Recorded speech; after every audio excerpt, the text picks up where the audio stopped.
I've been hearing from people that Patty Mills hasn't had a good season and that they expected him to be Sixth Man of the Year candidate at least at this point in the season. Those people, I'm sorry to say, just don't understand how much of a positive Patty Mills is on the court, off the bench.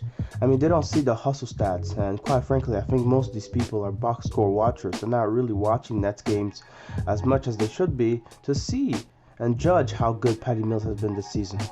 And so let's just get into it, folks. It's no secret that he had a great run in the Olympics this year, and that if it wasn't for him, really, Australia wouldn't have made it as far as they did. Patty Mills was a great contributor for them, and many people, after seeing those performances, expected him to play at that level every game. And I'll be honest, it is true that he hasn't been playing as well as he should be. I mean, playing 27 minutes a game off the bench and being fourth in scoring in his team overall, being one of 5 players to score double digits. At a measly 12.3 points a game, you would expect him to score more than 12 points a game, considering how well he's shooting from deep. And his free throw shooting, obviously, 90%, but he's not attempting that many free throws as well, so it does leave you questioning how much he should be impacting the game when you have LaMarcus Aldridge averaging more points than him, playing 5 less minutes a game, and also knowing that Kyrie Irving isn't playing. So you would expect him to take a lot of the load off of Kyrie and be that premier sixth man that the Nets desperately need.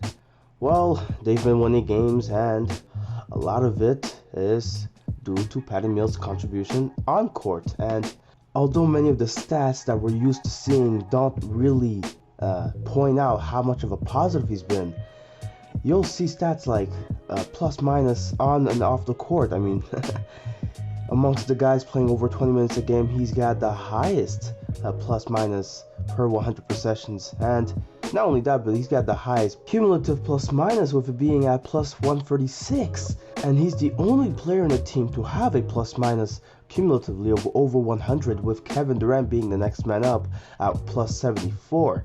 I mean, it just goes to show you how much of an impact he gives you with over 27 minutes a game. And I even seen a tweet, and this was as of November 26th. He was top 5 in plus minuses, tied with Mikal Bridges at 5th. It was interesting to see, because you really didn't expect that. And looking at the traditional stats, you don't really think that he's doing much of a positive in the team other than scoring. And oh boy, man, I don't think you understand how much of a positive he is on the scoring end. I mean, the free ball, he's been shooting it lights out. I mean, it's no secret that he's been leading the Nets in 3-point percentage. Actually, it may be a secret. I mean, a lot of people expect Joe Harris to lead, as he's been doing it over the last couple of seasons. Well, Patty Mills is at a steady 50% 3-point shooting at the moment. And he's had more games making over 6 3-pointers this season than anybody in the league except for Steph Curry. He's had 3 games. Steph Curry's got 7 games. I mean, he's the MVP right now for a reason. But Patty Mills, pay attention to the 3-point field goal percentage, 79.3% in those games when he's been making over 6 threes. I know, shocking, but it's the life we're living in, and we have to get used to it. Patty Mills is just a great shooter from deep, and he's doing all this off the bench. And so it leaves us to think, well, how many other players have played enough games off the bench to really be considered in the top category to where they've been shooting over 50% from deep? And mind you, I'm going to use a metric that's been used to measure players that have been shooting a splits of 50, 40, 90. Okay, so Kyrie Irving did it last year, which is pretty impressive. And to be able to qualify in the 3-point shooting category of that metric, you have to at least make 82 3-pointers in a season.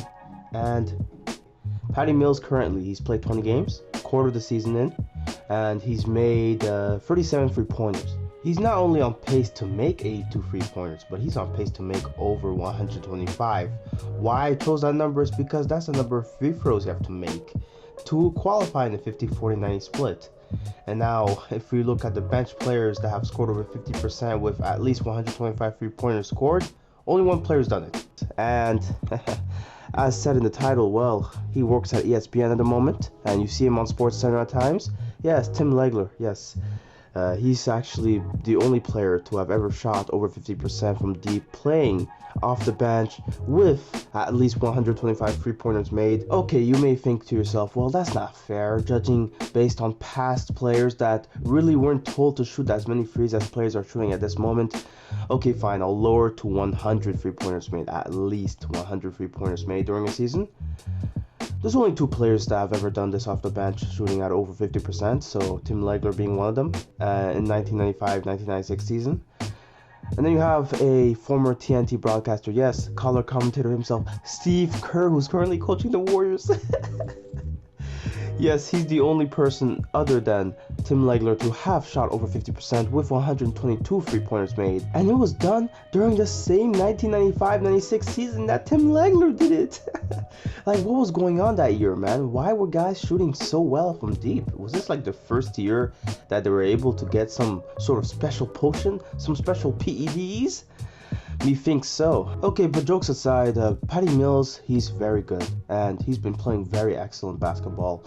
And the stats won't tell you all of the story. It really won't, and you just have to watch the games to be able to see how well he's played. I can't really show you clips of the game, so I've tried my best to show you guys how well Patty Mills has been playing for them, and how much of a plus he's been. And oh boy, now the Nets have two players that can shoot it at almost 50% from deep. And coming into the playoffs, I would be scared to play this team if I were the Bucks, the Heat, the Sixers. I mean, think about it, man. You got two players that you could just give it to that could shoot the free lights out, and then you have KD and Harden in the same court. How are you going to guard that? That's going to be hard.